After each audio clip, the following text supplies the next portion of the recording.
Tu vois, le monde se divise en deux catégories. Ceux qui ont un pistolet chargé et ceux qui creusent. Toi, tu creuses.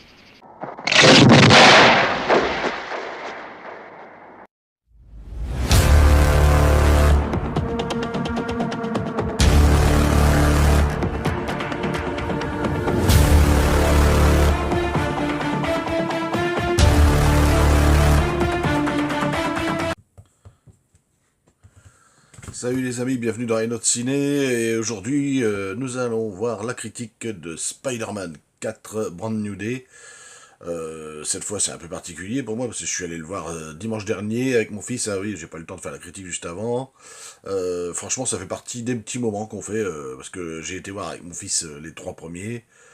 Et là, c'est le quatrième déjà, et là, maintenant, mon fils a 17 ans, donc 17 ans, donc ça fait à chaque fois qu'on est voir Spider-Man, c'est pour ça que j'ai été voir ceux-là, malgré que le fait qu'on préfère quand même les Spider-Man de Sam Raimi, qui sont largement supérieurs, mais, en tout cas objectivement, mais ceux de Tom Holland sont divertissants, évidemment, avec les scènes d'action qu'il y a dedans. Et est-ce que ça m'a convaincu? Oui, mais il y a quand même quelques défauts, vous allez voir, j'ai passé un très bon moment. Maintenant, est-ce que Brand New Day révolutionne la saga? Non, pas vraiment. Je trouve même qu'il reste clairement dans la continuité des trois premiers, avec Tom Holland, mais il y a quand même une évolution intéressante, pour une fois, sur Peter Parker. Je vais en parler après. J'ai vraiment apprécié l'évolution qu'il y a maintenant sur lui. Alors on va en parler, que ce soit du réalisateur, du casting, la musique, tout ça, et évidemment, sans spoiler, dans un premier temps. Allez, c'est parti. Même si un jour tu deviens très puissant. Tu me manques, mais...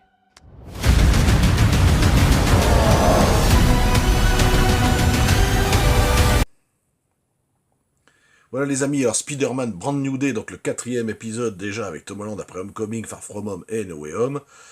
Et au niveau réalisateur, évidemment, pardon, ce n'est plus John Watts derrière la caméra, mais Destin Daniel Cretton qui prend les commandes. Et c'est intéressant parce qu'il arrive, il avait déjà fait un film Marvel, justement, c'était Shang-Chi.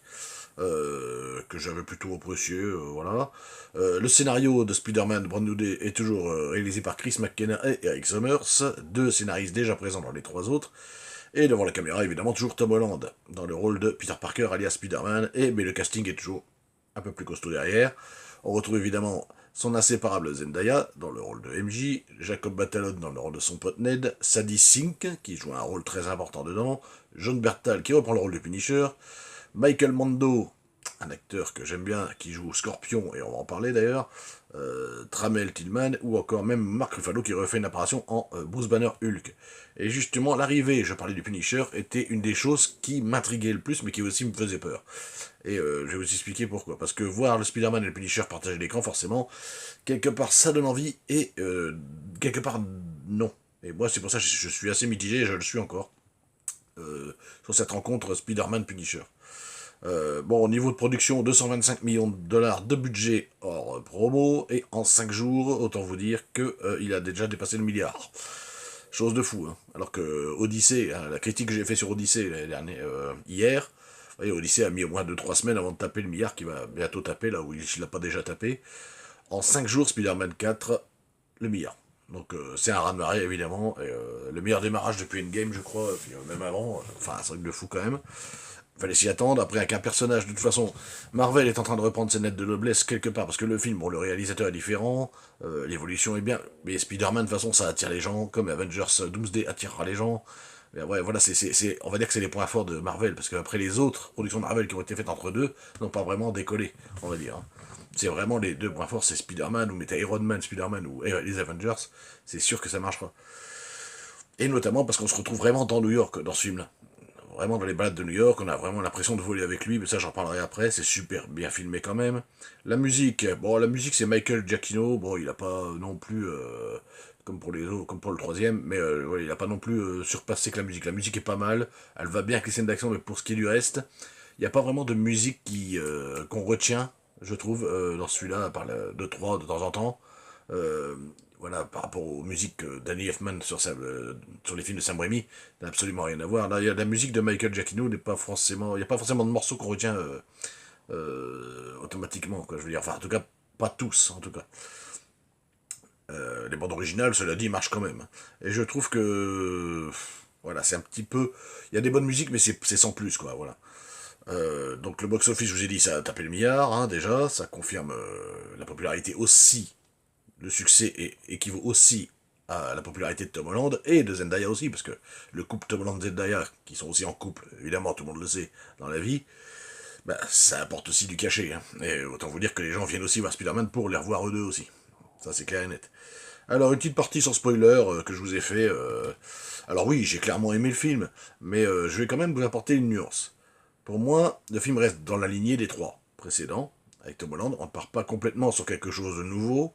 D'un côté, on retrouve ce qu'on aime chez Spider-Man, je veux dire les scènes d'action, les scènes d'envol, les déplacements dans New York, on retrouve bien New York pour une fois dans celui-là, un peu d'humour, les combats, l'histoire de Peter, et évidemment cette sensation de retrouver un personnage qu'on connaît maintenant depuis de plusieurs années.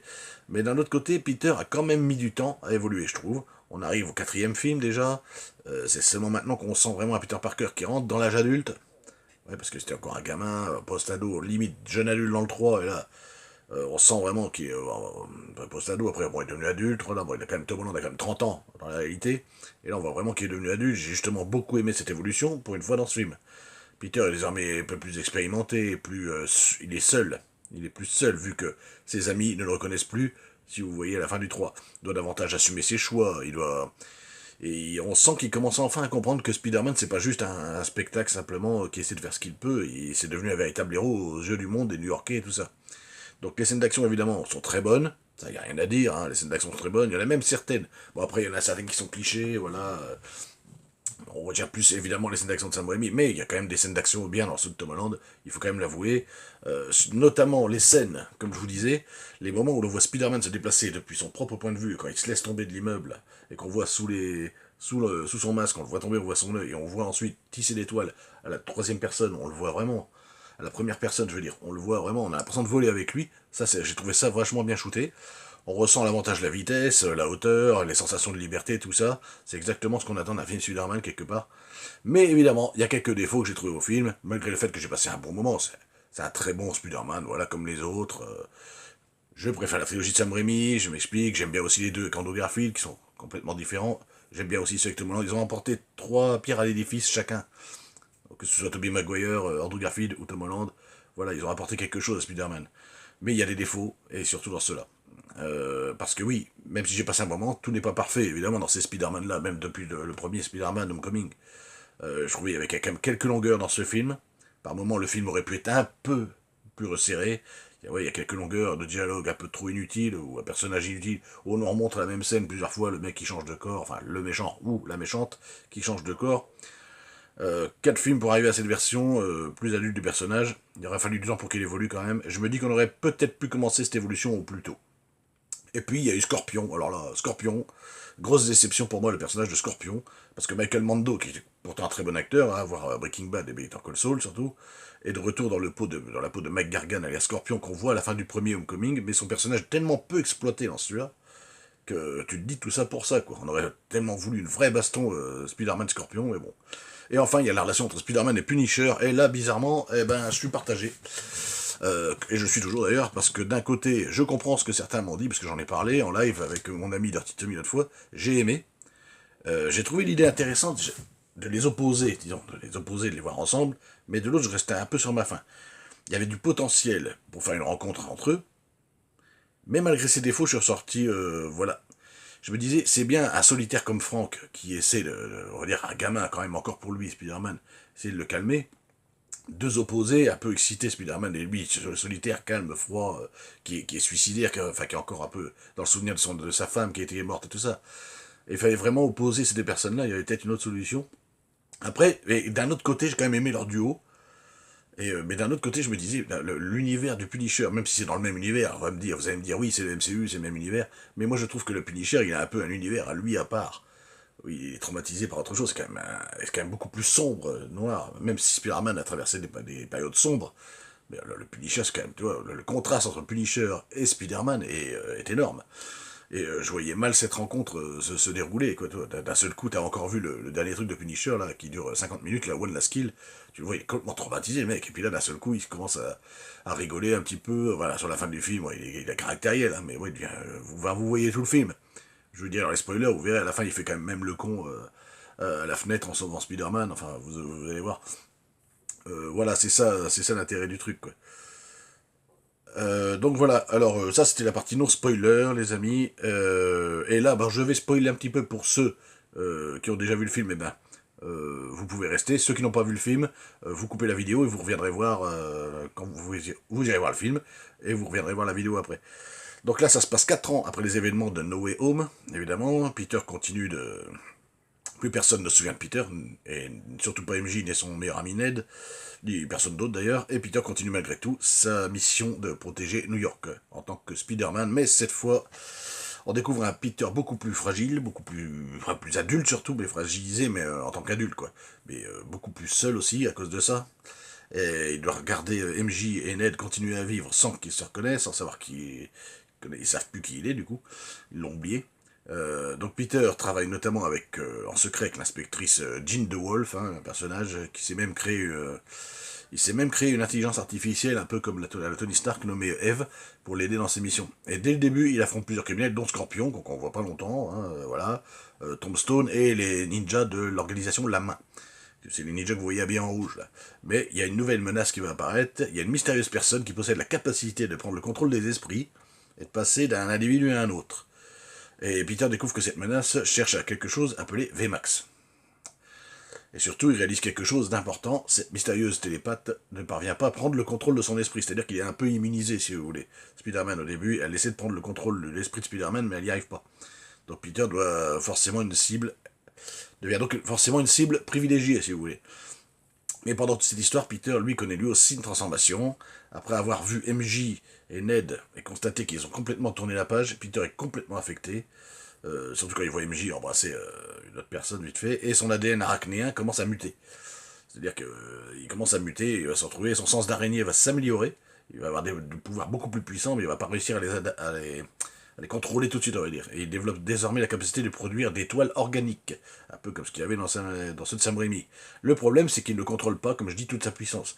Lors d'un affrontement encore avec Scorpion, qui est possédé, contrôlé par la télépathe, Peter manque même de tuer Scorpion. Voilà, il devient un peu plus violent, un peu plus froid, il demande alors conseil. Un peu plus tard, le lendemain, à Bruce Banner, qui enseigne dans l'université, et en observant la manière dont Banner, lui, arrive à contrôler Hulk grâce à un système qu'il a mis au point, Peter met au point une puce aussi, une limitrice, destinée à limiter sa mutation. Alors, la télépathe, la mystérieuse ennemie, finit par s'en prendre directement à MJ, vu qu'elle connaît même l'identité de Peter, Spider-Man en tant que Peter, et Peter, évidemment, découvre qu'il doit rester à moins de 10 mètres de sa victime pour pouvoir prendre le contrôle de son esprit. Donc en fait, la télépathe ne peut s'attaquer qu'à des esprits qui sont à moins de 10 mètres d'elle. À plus de 10 mètres, elle a du mal à percer les esprits. Et il décide donc de protéger MJ tout de suite, et pendant un moment, Peter croit même que MJ commence à retrouver des souvenirs de leur ancienne relation, mais évidemment ce n'est qu'un piège. La télépathe a réussi à prendre possession d'MJ et ils sont en haut d'un immeuble, elle le fait sauter dans le vide, et Peter réussit évidemment à la sauver. Alors cette scène-là des retrouvailles entre, justement, quand il ne sait pas encore que MJ est possédé, que MJ lui dit « je me souviens de toi », il y a quand même une scène d'émotion énorme, et on y croit à mort, parce qu'on croit vraiment que Zendaya n'est pas possédée à ce moment-là, vu qu'il avait réussi à coincer un peu la télépathe dans un endroit haut, à plus de 10 mètres. Et là, il se retrouve face à MJ, il est en Spider-Man, elle lui arrive son masque, elle dit je crois qu'on se connaît, on se souvient, puis elle commence à se souvenir, et puis là, elle l'embrasse, enfin, voilà, et il y a une vraie scène d'émotion à ce moment-là, et là, t'apprends que vas-y, serre-la, fais-lui du... Et puis alors là, on comprend qu'il a affaire à la télépathe, il est encore plus dégoûté que nous, toi t'es dégoûté avec lui, quoi, cette scène est vraiment pas mal, quoi. Et en fait, c'est la télépathe, alors du coup, Zendaya, MJ ne se souvient toujours pas de lui, et il découvre enfin l'identité de l'ennemi en sauvant, mine de rien, MJ, c'est Jean Grey, donc la future X-Men qu'on verra plus tard, et là, le film change complètement de dimension, du coup, parce qu'on se dit que Jean Grey, c'est pas forcément une si méchante que ça. Et Jean n'est pas seulement une méchante qui veut contrôler les gens, au final, elle recherche sa sœur Sarah. Et pour découvrir, Peter va découvrir que Sarah, elle possédait aussi des dons télépathes et psychiques, et qu'elle avait été capturée par le Damage Control, donc l'espèce d'entreprise qui a été braquée au début. Avec l'aide de Yelena, donc Yelena c'est la Black Widow, Peter comprend que Jean est détenue dans une prison secrète, et surtout que le directeur du Damage Control qu'il a rencontré auparavant dans le film, qui s'appelle Bill Metzger, mène des expériences sur ces pouvoirs-là. Alors Jean découvre alors la vérité, Sa sœur Sarah est morte à cause des expériences, et Mesger est le responsable. Donc il a menti carrément à Peter, le Mesger, là. Le fameux VMAX, c'était pas du tout un mystérieux objet, ou un mystérieux projet, c'était un indice laissé dans l'esprit de Jean, concernant l'endroit où sa sœur avait été enfermée, parce que sa sœur regardait en hauteur, et c'est en fait c'est juste marqué VMAX au-dessus sur le plafond, sur une cage d'aération, quoi.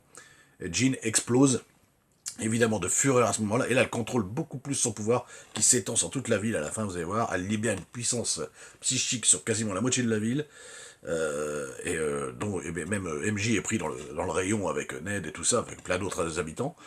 Et Peter se rend donc dans la prison pour arrêter Jean, en tout cas pour la calmer, parce qu'il est au courant qu'au final n'est qu'une innocente, encore de plus d'expérience. Mais il va encore une fois devoir combattre les ninjas de la main, qui sont désormais sous le contrôle de Jean, qui est franchement aussi en colère, forcément. Elle veut tout contrôler aussi, elle est tellement en colère de la rage de la mort de sa sœur qu'elle veut s'en prendre à tout le monde. Donc Peter retire alors sa puce inhibitrice, et là, il arrive à contrôler sa mutation, ses nouveaux pouvoirs, son identité de Peter, Parker et Spider-Man, il est à fond, et là, il arrive à les vaincre, disons, il parvient enfin à accepter et à tout contrôler, et il devient donc plus puissant. Mais le combat final ne va finalement pas se gagner uniquement avec les points, finalement, Jean pénètre dans l'esprit de Peter, enfin, elle le laisse rentrer pour essayer de le calmer, et elle découvre un souvenir que lui, il avait avec sa tante May, qui est décédée évidemment dans le 3e épisode.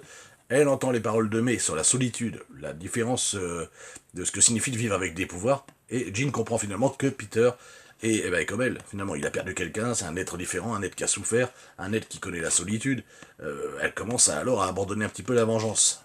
Mais alors que Jean renonce progressivement à tuer le Mesger, le responsable, qu'elle tient prisonnier, il y a Frank, donc Punisher, qui intervient. Il pensait pouvoir tirer sur Jean pour la calmer, mais à ce moment-là, elle se calme, et Spider-Man couvre le tir et se prend la balle de Punisher avec un fusil de précision. Peter voit la balle arriver grâce à son sens d'araignée et se la prend. On voit qu'il se sacrifie pour sauver quelqu'un d'autre. Et là, il est grièvement blessé et transporté à l'hôpital. On croit même il se prend une sacrée balle, on croit même qu'il va mourir, tu vois. Et Jean utilise ses pouvoirs pour maintenir Peter en vie à l'hôpital. Et lorsqu'il se réveille, il y a une foule qui est en train de le soutenir en bas de l'hôpital, dehors.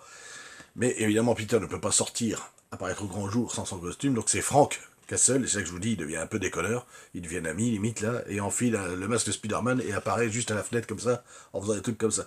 Bon, j'ai trouvé ce côté drôle, effectivement, mais ça fait pas Punisher du tout, quoi. Ça fait un peu trop, d'un coup. Et pendant ce temps-là, Peter, lui, peut quitter naturellement la sortie, normalement, l'hôpital. Et il regarde, bien sûr, les autres habitants venus lui rendre hommage.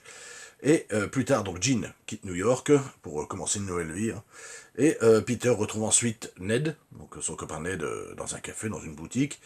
Ned sait désormais que Spider-Man s'appelle Peter grâce à MJ, parce qu'ils se sont quand même rencontrés, redécouverts, mais sans être amoureux, évidemment. Peter serre la main de son pote Ned, et ils reproduisent instinctivement leur check qu'ils faisaient dans tous les films, là, vous voyez. Et c'est là qu'on voit que Ned, on pense qu'il commence à se souvenir. Et Ned fait exactement le même geste, inconsciemment, et on se dit, comme si son corps se souvenait de Peter avant même que son esprit puisse réellement le comprendre. Et c'est là je pense qu'il va se souvenir à ce moment-là, on voit pas, mais on se dit, il dit Peter, et là, cette scène est pas mal aussi. Et franchement, ça coupe à ce moment-là. J'ai beaucoup aimé cette petite scène. Peut-être que Ned ne se souvient pas encore complètement de Peter, peut-être que oui, mais il y a quelque chose qui est là. Et évidemment, Marvel nous laisse une petite surprise, évidemment. Ned a développé une application qui s'appelle le Spidey Tracker. Elle permet de localiser Spider-Man. Et l'application indique une nouvelle position, donc ça c'est sur la scène post-générique, mais je vais pas vous la dire, parce que ça se trouve, il y en a qui n'ont pas été voir jusqu'au bout. Donc je ne vous la dirai pas, la scène post-générique. Vous regardez ce qui se passe. Voilà les amis, voilà pour Spider-Man 4 Brand New Day, donc j'ai passé effectivement un très bon moment devant le film, en plus avec mon fils, donc ça aide aussi à aimer le film, mais après je reste quand même objectif sur la critique, ce n'est peut-être pas le Spider-Man qui révolutionnera la saga, comme les 3 autres d'avant, enfin, ça a une petite révolution pour le MCU, mais voilà, après, je trouve que les 4 films se ressemblent, malgré une très bonne évolution du personnage de Spider-Man de Tom Holland. Voilà, je trouve qu'il est vraiment passé à l'âge adulte, voilà, c'est un Spider-Man complet, qu'on retrouve là cette fois complet, mais il apporte quand même une évolution intéressante, voilà, et plus expérimenté.